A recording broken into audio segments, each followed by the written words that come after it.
Salut à tous et bienvenue pour cette nouvelle critique de film. Et aujourd'hui on va parler des 7 mercenaires.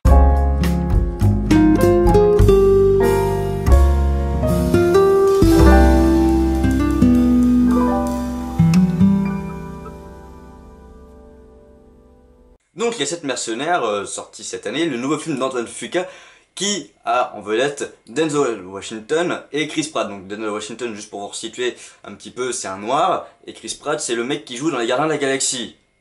Voilà, vous voyez à peu près qui c'est. Donc Denzel Washington, faut que vous sachiez que je l'ai connu notamment avec le film Equalizer qui est sorti en 2012 il me semble. Et ce film est, dès que je l'ai vu au cinéma, rentré dans mon top 3 de mes films préférés hors Disney. Donc vous voyez à quel point je peux aimer l'acteur. Chris Pratt, j'ai beaucoup aimé son rôle dans Les Gardiens de la Galaxie. Je l'ai pas vu dans beaucoup d'autres films avec un rôle important. Du coup j'étais curieux de voir ce qu'il pouvait donner dans un western parce qu'il a forcément un rôle un minimum plus sérieux que ce qu'il avait dans Les Gardiens de la Galaxie. Et pour moi c'était quelque chose qui pouvait être intéressant. Et puis Antoine Fuqua, bon il commence à se faire un petit nom quand même assez sympathique. Donc c'est bien aussi de voir son nouveau film. Voilà, hein, on est d'accord. Donc Les 7 mercenaires est un remake de western qui avait déjà été fait il y a de ça plusieurs années, j'ai pas la date exacte en tête, qui lui-même était une sorte de remake du film Les 7 samouraïs. Donc vous voyez que c'est une chaîne de remake, hein. Je peux même le faire dans l'autre sens si vous voulez. Donc avant de donner un avis et de détailler un peu, je vais vous donner le petit speech. Donc il s'agit d'une petite ville dans le Far West aux États-Unis qui est sous l'emprise d'un homme d'affaires, Bartholomew Bog, qui veut faire régner sa loi et exploiter tout ce qu'il peut, que ce soit les hommes, les mines, les terres, pour presque rien, et il n'hésite pas à employer la mort comme moyen de, comment dire, négociation, voilà. Du coup, après une visite dans le village où il fait ses petites affaires, hein, je vous dis pas vraiment ce qui se passe, deux villageois décident d'aller former une espèce d'armée pour contrer ce monsieur Bog à son retour, donc 3 semaines plus tard, et donc ils vont regrouper 7 mercenaires. Hein, c'est le titre du film, pas de con non plus. Donc j'ai vu le film hier en VO STFR, donc peut-être que les noms ne seront pas les mêmes que si vous allez le voir en français. Du coup, tant pis, hein, moi je connais les noms qu'il y a dans la VO, je peux pas vous donner les noms qu'il y a dans la VF. Ça paraît logique, donc peut-être que Bartholomew Bog ne s'appelle pas Bartholomew Bog. J'en sais rien. Donc maintenant que je vous ai dit à peu près le synopsis du film, on va passer à ce que j'en ai pensé. Si vous me suivez sur Twitter, vous savez déjà un petit peu ce que j'en ai pensé. J'ai adoré ce film. Donc déjà, faut que vous sachiez que j'adore les westerns. Ça peut paraître bizarre, mais j'adore vraiment les westerns. J'ai plusieurs compilations de westerns, notamment avec Clint Eastwood, qui est un de mes acteurs préférés, et réalisateur aussi. On en reparlera une prochaine fois. Et du coup, j'étais impatient de voir ce nouveau western, et j'ai pas du tout été déçu, je trouve qu'il est très bien filmé. On retrouve plusieurs codes du western comme dans les années 60, 70, qui sont là, sauf que c'est une meilleure qualité d'image, c'est des lumières mieux travaillées. Je trouve vraiment le film beau visuellement et moralement, intellectuellement, il est très beau aussi. C'est-à-dire que dans ce film, on a plusieurs allusions volontaires ou non, mais je pense qu'elles sont volontaires au monde actuel, au monde réel. C'est-à-dire que on a c'est pas du gros spoil, ça dévoile pas l'histoire, mais on a une espèce de petite guérilla entre deux mercenaires, dont un est irlandais et l'autre est mexicain. Et il y a là un petit peu Trump versus les Mexicains, je trouve, des choses comme ça. On a aussi une espèce de, pas d'argumentaire, mais quelque chose qui critique la société de consommation, le fait que plus on a de pouvoir, plus on peut en avoir, et moins on a de pouvoir, moins on peut en avoir. Et c'est vraiment très bien pensé, parce que c'est vraiment des thèmes actuels. J'ai pas souvenir que c'était présent autant que ça dans le premier. Après, je m'en souviens plus trop non plus, mais j'ai beaucoup aimé ces choses parce que du coup on a plusieurs niveaux de lecture. On peut très bien regarder le film comme un divertissement ou regarder le film pour voir tous les messages qu'il veut nous faire passer. On a ça, on a aussi la quête de soi-même, pourquoi on fait ça, pourquoi on aide telle personne plutôt que d'aider telle autre. Euh, Pourquoi? Bah parfois c'est bien de pas suivre le chemin des gens qui sont, on va dire, de notre ethnie pour en suivre un autre, mais qui nous correspond plus. Enfin, il y a vraiment beaucoup de choses comme ça. Moi, personnellement, je m'y retrouve dans plusieurs, on va dire, plusieurs sous-morales. Et du coup, ça m'a beaucoup plu. Ensuite, visuellement, je l'ai déjà dit, mais le film, je le trouve beau. C'est-à-dire que, comme c'est un western, c'est beaucoup de la lumière naturelle pour tout ce qui est filmé en plein jour. Les paysages sont splendides. Il y a un très beau jeu de caméra sur le fait que ça se passe dans du désert et que du coup on a souvent du flou en mouvement sur les mises au point, sur quand c'est des plans dans le désert. Euh, et Ça rajoute le fait que on se rend bien compte des conditions de vie des habitants de cette ville, des habitants de n'importe quelle autre ville d'ailleurs, mais c'est vraiment très imprégnant et ça met bien dans l'ambiance, je trouve. Après, même sur la mise en scène, je trouve qu'il y a des plans, enfin des scènes très intéressantes. De mémoire, il n'y a pas vraiment de plan séquence, mais par exemple, il y a toute la scène où il y a un personnage qu'on découvre pour la première fois, jusqu'à la dernière seconde de cette scène, il ne montre pas son visage et il s'arrange pour pas le montrer. Je vais pas vous dire qui c'est, mais c'est-à-dire que au départ on voit, il arrive à cheval, au départ on voit juste les pattes du cheval marcher dans le sable du désert, après on le voit de dos mais du coup on ne voit pas le visage, on voit rien du tout face à la ville en train d'arriver. Après un moment on le voit marcher mais il y a une barrière qui passe juste pour qu'on voit pas le visage de cette personne, de ce personnage. Enfin, personnellement je trouve ça mais génial de... Même si on peut... En tout cas moi j'avais deviné qui c'était pour une simple et bonne raison, mais... c'est hyper intelligent, je trouve, de faire ça pour laisser le suspense et se dire est-ce que c'est un gentil, est-ce que c'est un méchant, euh, est-ce qu'il a quelque chose sur le visage, est-ce qu'il a un signe reconnaissable, on sait pas, et du coup, on veut savoir et on laisse toute la scène, allez, dévoile-nous. Moi, je savais que c'était, mais je voulais voir son visage. Donc, voilà. Donc, je vais parler maintenant un petit peu des personnages. Donc, tout d'abord, on a Denzel Washington, que je trouve bon. Et il a un rôle qui se rapproche de celui qu'il avait dans Equalizer justement. Un petit peu la même morale, son personnage. À savoir qu'il a un passé qui le hante un petit peu et que bah, finalement ce qu'il fait pour aider ce village, c'est un petit peu une continuité logique dans ce que lui voulait par rapport à son passé. Et du coup c'est assez intéressant de voir comment au fur et à mesure de l'histoire on, on découvre son passé et on se dit que bah, finalement c'est presque logique qu'il ait accepté cette mission entre guillemets. Ensuite, on a Chris Pratt en Joshua Faraday, qui est excellent. C'est-à-dire que c'est un mix entre ce qu'il avait dans la Gardien de la Galaxie pour le côté humour et le cowboy qui il respecte les règles, mais il est toujours à ça du borderline et j'adore son personnage. Euh, il a aussi un background assez intéressant, qui là aussi, mais là c'est vraiment récurrent chez lui, toujours un personnage qui a un passé lourd lié à sa famille. Et faudrait que je me renseigne, mais je pense que Chris Pratt dans la vraie vie a quelque chose qui s'est passé dans sa jeunesse pour que ça lui tienne autant à cœur d'avoir des rôles comme ça. Donc, ou alors c'est juste ça le touche, mais en tout cas j'ai beaucoup aimé sa performance.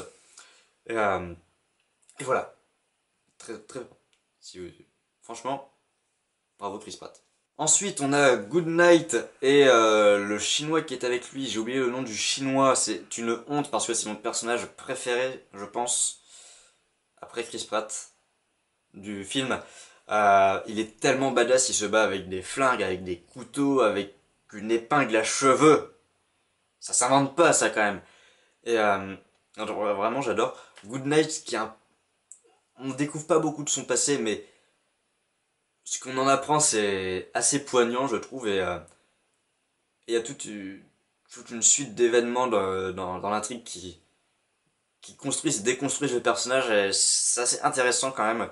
Et le moment, ça tombe tellement pas de certaines choses qu'il va dire ou faire qu'on est là. Ah ok, d'accord.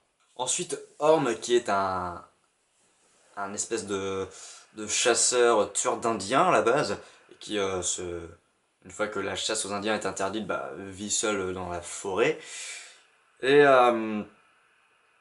Ce qui est drôle, c'est que je sais pas quelle voix il va avoir, quelle voix il a en VF, mais donc c'est un bon gaillard, hein, il a un peu un physique de bûcheron, et il a une voix toute douce, et ça fait un contraste que personnellement j'apprécie beaucoup. Parce que, je sais pas, ça montre un peu que, même si d'apparence on paraît une grosse brute, bah c'est pas pour autant que on n'est pas quelqu'un de sensible, ou quelqu'un... oui, une brute quoi, on peut avoir le physique d'une brute sans être une brute, et ça c'est intéressant, et même sa manière de penser, tout ça, c'est tellement éloigné de ce que son physique peut nous montrer que c'est un personnage génial. Mais de toute façon, je trouve que tous les personnages sont géniaux dans ce film, donc voilà, faut pas chercher à comprendre. Ensuite, le Texicano, c'est une petite blague dans le film. Je ne sais plus comment il s'appelle, honte à moi encore une fois, mais j'aime bien parce que bah, on a l'impression que il est là, il sait pas pourquoi, mais il s'en fout, il est là pour buter les méchants. Et j'adore. C'est surtout que il a une relation donc assez particulière avec Faraday, le personnage joué par Chris Pratt, qui jusqu'au bout du film est hyper intéressante et montre que bah c'est pas parce que de base on peut se dire oula eux ça va pas le faire, il y en a un qui va tuer l'autre, que bah finalement ils s'entendent pas bien. Petit spoiler. Mais bon, faut s'en douter quand même, hein, ils sont obligés de travailler ensemble. Ensuite, pour terminer avec les mercenaires, on a un Indien. L'Indien, alors par contre, son nom, ils le disent une fois, donc je l'ai absolument pas retenu. Mais j'adore, il faut savoir que déjà dans les westerns de base, j'adore les Indiens. Je trouve que, et même autrement dans la vie, j'adore la manière de penser des tribus amérindiennes, tout ça, ça m'intéresse énormément. Et je crois que c'est le personnage qui, dans le thème de la quête de soi, est le mieux développé, le plus intéressant avec le personnage joué par Chris Pratt. Je pense que ce sont... J'avais parlé du chinois en tant que deuxième personnage préféré, mais je pense que l'Indien est un de mes préférés aussi. Il y a plein de symboles avec ce personnage. Alors après, il faut les voir, c'est sûr. C'est un film, je pense que pour certains, il faudra le voir 2, 3, 4 fois avant de tout bien saisir. Mais si on y va en sachant que déjà il y a des choses à capter un peu partout, peut-être que ça aide au cerveau à assimiler tout ça. Je vais terminer avec les personnages principaux, donc Bartholomew Bog, le méchant, euh, qui est assez intéressant en développement parce qu'il fait penser à des personnes de la vie réelle actuelle. Je ne vous dirai pas qui, parce que je pense que tout le monde va le voir différemment. Mais il a un dégradé de... Je sais pas, il passe vraiment de l'homme d'affaires euh, au connard par excellence. C'est assez intéressant, je trouve, euh, comme gradation de ce personnage. Il devient de plus en plus cruel et jusqu'à un moment où il y a une explosion entre guillemets, mais je vous dis pas quoi parce que ça serait vraiment vous gâcher la fin quasiment, mais il est très intéressant aussi. Alors après, vu que c'est le méchant, il est moins attachant, c'est sûr que par exemple un Chris Pratt ou quelque chose, mais il est quand même assez intéressant et le fait aussi qu'on ne voit pas faire tant d'actions que ça, on se demande jusqu'au bout si ce qu'il va faire à la fin quoi. On est là, qu'est-ce qu'il va faire? Qu'est-ce qu'il va faire? Donc voilà, j'aurais pu parler d'autres personnages comme par exemple la femme euh, qui va recruter les mercenaires, mais elle a pas un rôle si important que ça dans l'intrigue finalement. Elle sert juste à rassembler les mercenaires, mais à la fin, elle a une petite utilité, mais c'est vraiment pas important, je trouve. Enfin, oui et non, mais du coup, mais je peux pas vous le dire, sinon c'est un gros spoil pour le coup. Donc voilà. Donc, euh, si vous voulez savoir, allez voir le film. Donc, j'ai dit beaucoup de positifs, mais il y a quand même deux petites bémols. Deux, oui. Donc, tout d'abord, la dernière scène du film est dégueulasse. Elle est totalement en image de synthèse, donc en 3D d'ordinateur. Et je peux comprendre qu'ils aient pas voulu faire un décor pour ça, ou même devoir louer un truc pour ça. Mais à la limite, j'aurais presque préféré qu'ils fassent sur du fond vert. Parce que là, ça fait tellement une rupture et ça se voit. C'est quand même, c'est pas aussi moche que les bisons dans The Revenant là, mais bon, c'est pas non plus ouf, hein. Bon, la toute dernière scène, on peut se dire que c'est pas hyper important, mais voilà, c'est dommage de terminer le film là-dessus, quoi. Et dans les bémols aussi, il y a quelques moments où la lumière est pas trop bien gérée dans les scènes intérieures, qui se passent en intérieur surtout. Et les scènes, une scène de nuit que j'ai en tête aussi, où l'éclairage, ça se voit que c'est de l'éclairage par gros spot fait par en bas, et parce que ça colle pas du tout avec ce qu'on devrait avoir comme lumière. Enfin, c'est pas, c'est des détails, mais ça peut faire sortir de la scène par exemple. Moi non, mais je sais que certaines personnes sont plus sensibles à ça. Ah oui, dernière petite chose, les cascades et les scènes de duel, de bataille, elles sont tellement bien chorégraphiées. Enfin, il y a des cascades à cheval. Pour avoir fait de l'équitation, j'étais là, mais ok, le niveau. Ici, je suis peut-être hors du cadre tellement c'est élevé. Donc voilà, c'est la fin de cette critique du film Les 7 mercenaires. Si vous ne l'avez pas compris, je vous invite grandement à aller voir ce film si vous aimez les westerns. Parce que si vous n'aimez pas les westerns, ça ne vous plaira pas forcément. Western ou film d'action, parce que on est en 2016, donc ça se mélange un petit peu, mais si vous voulez un film d'action, vous pouvez aller le voir. Si vous voulez un western, vous pouvez aller le voir. Si vous voulez un film qui va vous faire réfléchir, vous pouvez aller le voir. Si vous voulez un film où vous pouvez être comme ça devant votre écran,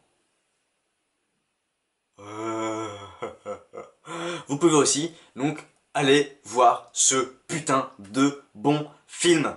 Un des meilleurs films de l'année pour moi. Voilà, j'espère que ça vous a éclairé sur ce film. Moi, je vais retourner sur le montage des Chroniques de la Jungle. Parce que, bah, faut bien sortir cette vidéo quand même, hein. Bah oui. Eh. Oh. Donc je vous rappelle aussi que j'ai un nouveau format qui sort sur la chaîne secondaire, le journal de Disney Park, où je parle de l'actualité des parcs Disney dans le monde entier. Je parle très vite parce que j'ai pas envie que cette vidéo dure éternellement. Du coup, allez voir ça, ça sort à partir du dimanche de octobre, tous les dimanches. Donc franchement, allez-y, c'est génial. Enfin, je trouve que c'est génial. Et les Chroniques de la Jungle arrivent, bien évidemment, dans quelques jours, parce que le montage se termine quand même si je dois y retourner maintenant. Donc c'était Mowgli, j'espère que vous avez apprécié cette vidéo. N'hésitez pas à la partager, à l'aimer, à commenter. Proposez-moi des films que vous voulez, dont vous voulez que je parle. Est-ce que vous voulez que je parle de mes films préférés aussi? Ça peut vous intéresser éventuellement. Bon, je vous dis à très bientôt, n'oubliez pas de laisser la question sur la jungle, c'est Mowgli, tchuss, j'y vais.